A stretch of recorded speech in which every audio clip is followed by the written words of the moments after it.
સાથે છે, એમની સાથે સીધી વાત કરીશું। ગણેશભાઈ, આટલા બધા લોકો તમારા સમર્થનમાં આવ્યા છે, જિગીશા પટેલને તમે પડકાર ફેંક્યો હતો, પાટીદાર આગેવાનોને, એ બધા પણ આવી ગયા છે, આજે ગોંડલમાં શું થવાનું?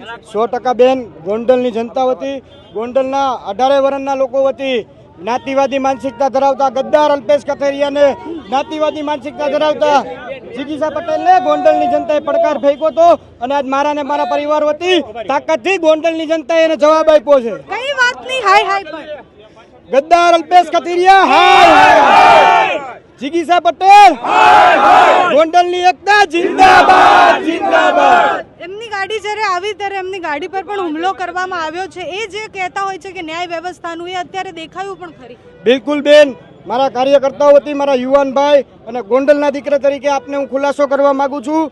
અમારા ગોંડલની 18 વર્ષની જનતા ડિસિપ્લિન સાથે શિસ્તબદ્ધ રીતે ગદ્દાર અલ્પેશ કથિરિયાને અને જિગીશા પટેલને પડકાર ફેંક્યો હતો અને એના વિરોધમાં એક મજબૂત વિરોધ પ્રદર્શન કર્યું। એ જોઈ ન શક્યા એટલે પોતે તે પાછા ઘરે જતા રહ્યા છે।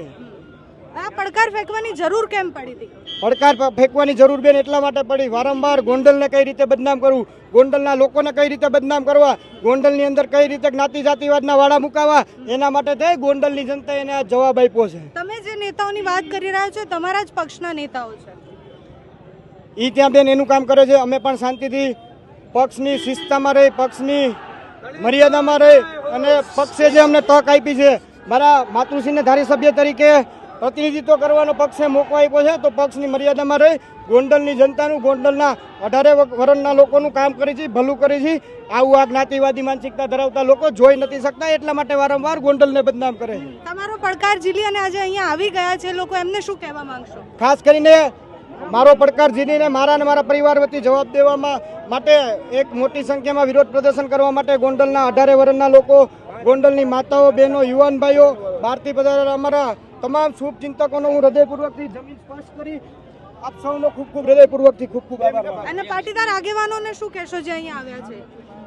એને ખાસ એટલું જ કહીશ, ગોંડલની જનતાએ એને જાકારો આપ્યો છે, ગોંડલની જનતાએ ક્યાંય એને જગ્યા નથી આપી। મારી કે મારા પરિવારની વાત આપના માધ્યમથી લોકો સુધી નથી પહોંચવાડી, પણ આજ મારા ને મારા પરિવારના લાગણીથી, પ્રેમથી ને એક લાગણીના ભાવથી જે રીતે ગોંડલના 18 વર્ષના લોકો રોડ ઉપર ઉતર્યા છે, હું માનું છું મારા વતી ને મારા પરિવાર વતી જ્ઞાતિવાદી માનસિકતા ધરાવતા લોકોને મજબૂતાઈથી જવાબ આપ્યો છે। Thank you so much Ganeshbhai. અને ગણેશ ગોંડલ સાથે વાત કરી, એમના સમર્થનમાં અત્યારે હજારો લોકો આવેલા જ છે અને એ બધા જ એવું કહી રહ્યા છે કે પાટીદાર આગેવાનો અહીંયા જાતિવાદ જ્ઞાતિવાદ ફેલાવવા આવ્યા છે। નમસ્કાર।